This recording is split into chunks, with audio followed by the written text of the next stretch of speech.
আসসালামু আলাইকুম, সবাইকে স্বাগত জানাচ্ছি। আজকে আপনাদের সামনে যে বিষয়টি নিয়ে আলোচনা করব তা হচ্ছে কম্বিয়ান ম্যানুফ্যাকচারিং প্রসেস। আমরা ইতিমধ্যে জানতে পেরেছি কার্ডিয়ানটা কিভাবে তৈরি করতে হয়। তো কম্বিয়ান তৈরি করার জন্য আমাদের যে ফ্লোচার্টটা মেনটেন করতে হয় কার্ডিয়ান থেকে একটু ডিফারেন্ট, বেশি পার্থক্য এখানে নাই, হালকা একটু পার্থক্য। যেটা কার্ডিয়ানে আমরা দেখেছি যে কার্ডিয়ানের পরে ছিল ফার্স্ট ড্রপ হেম, সেকেন্ড ড্রপ হেম, দুইটা মেশিন। এখানে ফার্স্ট ড্রপ হেম যে মেশিনটা আছে এটা হয়ে যাবে প্রি কম ড্রপ হেম, আর সেকেন্ড ড্রপ হেম হয়ে যাবে পোস্ট কম ড্রপ হেম। তো এই দুইটার মাঝখানে দুইটা স্টেপ বসবে, একটা হচ্ছে ল্যাব ফর্মার আর একটা কম্বিং।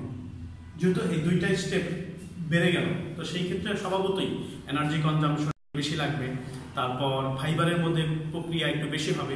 তো উদ্দেশ্য হচ্ছে যে কার্ডিয়ানের থেকে কম্বিয়ানটাকে আরো বেশি কোয়ালিটিফুল করে থাকা। তো কোয়ালিটিফুল করতে গেলে যেটা লাগে সেটা হচ্ছে যে আমার দুইটা প্রসেস তো এখানে আমি বেশি লাগাচ্ছি।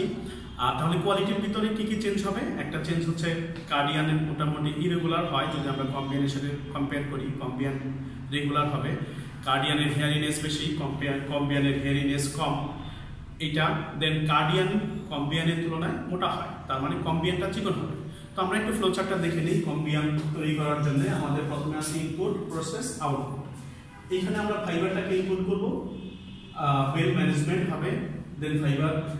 বেল ম্যানেজমেন্ট হচ্ছে যেহেতু আমার ফাইবারগুলো বেল আকারে আমরা ইম্পোর্ট করি, তো ফাইবারগুলো বেল আকারে থাকে, তো সেই ক্ষেত্রে হচ্ছে যে যখন মিক্সিং ব্লেন্ডিং এগুলো করতে হয় তখন বেলগুলোকে সাজাতে হয়, যে আমি কোন বেলের পরে কোন বেল আমি দিব, ওটাই হচ্ছে বেল ম্যানেজমেন্ট প্রসেস।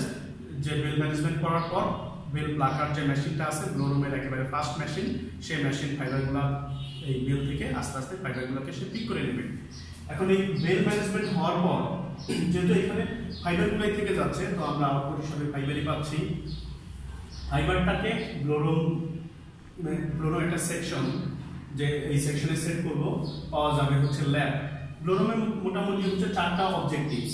একটা হচ্ছে opening the fibres, cleaning the fibres, mixing and blending the fibres, and finally আমাদের একটা ল্যাব ফরমেশন করতে হয়, ল্যাব ফর্মিং। তাহলে চারটা অবজেক্টিভস ফুলফিল করার জন্য আমরা মূলত ব্লোরুম সেকশনে যাব।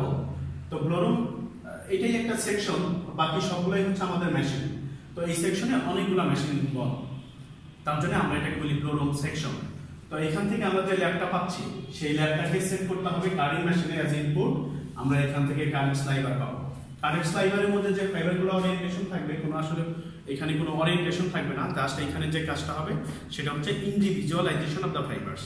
মানে এই স্লাইভারের মধ্যে ফাইবারগুলো ইন্ডিভিজুয়াল থাকবে, একটা ফাইবারের সাথে আরেকটা ফাইবার লেগে থাকবে না, গুচ্ছ গুচ্ছ আকারে থাকবে না।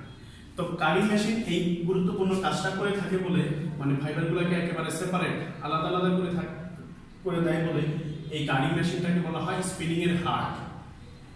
যেমন হার্ট ছাড়া মানুষ যেরকম চলতে পারবে না, বাঁচতে পারবে না, তো সেই ক্ষেত্রে কারিং মেশিন যদি না থাকে তাহলে পুরো স্পিনিং প্রসেসটাকে আমরা চিন্তাই করতে পারি না। তো ইন্ডিভিজুয়ালাইজেশন অফ দ্য ফাইবারস, এটা হচ্ছে কারিং মেশিনের সবচেয়ে বেশি গুরুত্বপূর্ণ অবজেক্টিভস। তাছাড়া আরো অবজেক্টিভস আছে, যেমন যদি কোনো ময়লা থেকে থাকে, কোনো impurities থেকে থাকে, সেটা কারিং মেশিনে রিমুভ করবে। তো কারিং এর পর কারেন্ট স্লাইভার আমরা আউটপুট হিসাবে পাবো। সেই কারেন্ট স্লাইভারটাকে সেট করতে হবে প্রি কম ড্রপ হেম মেশিনে। প্রি কম যেহেতু কম্বিং এর আগে, তার জন্য এটা নামকরণ করা হয়েছে প্রি কম ড্রপ হেম। এখন এই প্রি কম ড্রপ হেম থেকে আমরা পাবো ড্রাম স্লাইভার। এই ড্রাম স্লাইভারের মধ্যে যে ফাইবারগুলো থাকবে সেটা হাইলি ওরিয়েন্টেড ফাইবার, মানে ফাইবারগুলো হচ্ছে একেবারে স্ট্রেট থাকবে, প্যারালাল থাকবে, একটা ফাইবারগুলোর মধ্যে ওরিয়েন্টেশন থাকবে। এখানে আমরা পার্থক্যটা দেখলেই বুঝতে পারবো যে এখানে ফাইবারগুলোর মধ্যে কোনো ওরিয়েন্টেশন নাই বা ইন্ডিভিজুয়াল, কিন্তু এখানে ফাইবারগুলো স্ট্রেট থাকবে, প্যারালাল থাকবে, মানে একটা ওরিয়েন্টেশন থাকবে। এই ওরিয়েন্টেশন করা ফাইবার মানে ড্রাম স্লাইভারটাকে আমরা সেট করব ল্যাব ফর্মার মেশিনে। ল্যাব ফর্মার মেশিন থেকে আমরা মিনি ল্যাব পাবো। এই মিনি ল্যাবটা হচ্ছে কম্বিং করার সুবিধার্থে বানাতে হয়, যেহেতু আমাদের পরবর্তী মেশিন কম্বিং। এইখানে আমরা মিনি ল্যাবটাকে সেট করব, কম্বিং হবে। কম্বিং হওয়ার পর আমরা পাবো কম স্লাইভার। কম্বিং মেশিনের উদ্দেশ্য হচ্ছে যে এখানে প্রি সিলেক্টেড লেন্থের ফাইবারগুলোকে রিমুভ করবে। যে আমি একটা সিলেক্ট করে দিব যে এই লেন্থের থেকে কম যে লেন্থগুলো আছে সেই ফাইবারগুলো রিমুভ হয়ে যাবে। যেহেতু এখানে আমরা হায়ার কাউন্টের ইয়ান তৈরি করবো, মানে চিকন সুতা তৈরি করবো, তো সেই ক্ষেত্রে যে শর্ট ফাইবারগুলো আছে এই শর্ট ফাইবারগুলো থাকলে আমি হায়ার কাউন্টের সুতা তৈরি করতে পারবো না, অথবা যদি আমি হায়ার কাউন্টের সুতা তৈরি করি যে জায়গায় যদি শর্ট ফাইবার থেকে থাকে তাহলে ইয়ানটা ইরেগুলার হবে, তারপর ইয়ানের মধ্যে হেয়ারিনেস তৈরি হবে। তো সেই ক্ষেত্রে আমি একটা নির্দিষ্ট লেন্থের নিচে যে ফাইবারগুলো আছে সেই ফাইবারগুলোকে আমরা রিমুভ করব। তো এখানে আমরা কনস্লাইভার পাবো, কনস্লাইভার থেকে কনস্লাইভারটাকে আমরা ইনপুট হিসেবে সেট করব হচ্ছে পোস্ট কম ড্রপ ফ্রেম, যেহেতু কম্বিং এর পরে এটা, তার জন্য আমরা বলছি পোস্ট কম।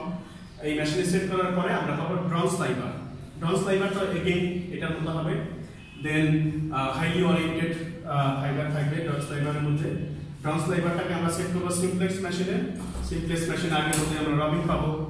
এই রবিং থেকে রবিংটাকে সেট করব রিং ফ্রেমে। রিং ফ্রেমে আমরা ইয়ান পাবো। এখানে কপটা দেখতে এরকম, যে জায়গায় খুব কম পরিমাণে ইয়ান থাকবে। এখন এই কপটাকে সেট করতে হবে আবার অটোকোনার মেশিনে। অটোকোনার মেশিন থেকে আমরা পাবো ইয়ান কোন আকারে পাবো। এটা হচ্ছে আমাদের কোন, এরকম কোন আকারে পাবো। তো কোনের উদ্দেশ্য হচ্ছে যে যেহেতু ছোট প্যাকেজটাকে আমরা উইভিং বা নিটিং এ পাঠাতে পারবো না, তো সেই ক্ষেত্রে হচ্ছে যে বড় আকারে কোন তৈরি করে আমাদেরকে নিটিং বা উইভিং এ পাঠাতে হয়। তারপর এই কোনটাকে আমরা সেট করব হিট সেটিং, একটা বয়লারের মতো মেশিন, এই মেশিনের মধ্যে সেট করব, তারপর ইয়ান কোন আকারে পাওয়া যাবে। তো এই ছিল হচ্ছে আমাদের প্রসেস। তো ভালো থাকবেন সবাই।